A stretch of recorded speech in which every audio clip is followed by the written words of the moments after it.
असतील झाडं लावले का? भरपूर जणांनी लावले असते, फोटोही अपलोड केले असतील, सर्टिफिकेट मिळाले असते. आमच्याकडे सर तोच खड्डा असतो, त्या ठिकाणी झाड लावलं जातं, पुढल्या वर्षी तो बंद होतो, दुसरा पाहुणा येतो, त्याच खड्ड्यात झाड लावलं जातं, पुन्हा तिसरा येतो, हे असं सातत्यानं चालू असतं.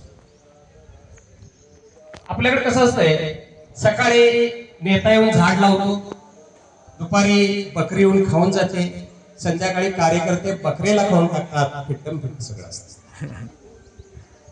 अशी अवस्था असते. त्यामुळे वृक्षारोपण हा कार्यक्रम हा फक्त कागदावरच राहतो, आपणाला माहिती आहे. बऱ्याच वेळा आपण खेडेगावामध्ये राहत असताना शहरामध्ये सर संवाद, पालक आणि विद्यार्थ्यांचा संवाद कमी होत चाललाय.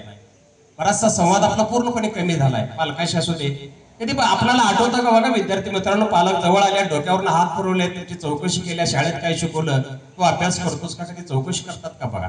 कारण प्रत्येकाला कामाची धावपळ असते, पालक कामात वेगळं असतात आणि त्यामुळं बरेचसे वेळा होत नाही. पण बऱ्याच वेळा मी बघतो सर, असं की आम्हाला शाळेत विद्यार्थ्यांच्या व्हिजिटला जायला लागतं. ती व्हिजिटला गेले की बरेचसे विद्यार्थी पालक असे टीव्हीच्या पुढे जेवायला बसलेले असतात.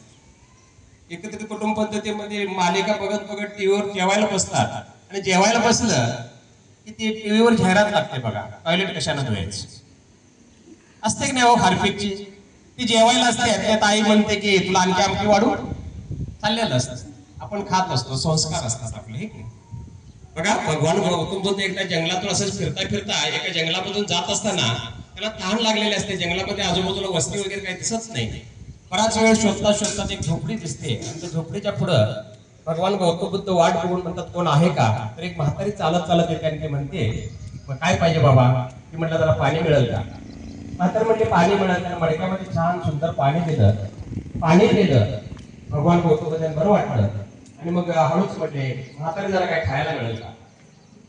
म्हातारी म्हणजे मिळेल की बस. म्हातारीने ताट भरून आणलं, खायला दिलं, पूर्ण जेवला. बुद्ध जाता जाता ते ताटली घेतली, आपल्या झोळीत टाकले, निघून गेले. बरंच अंतर पुढे गेल्यानंतर त्यांच्या लक्षात आलं की आपण त्या म्हातारीचं ताट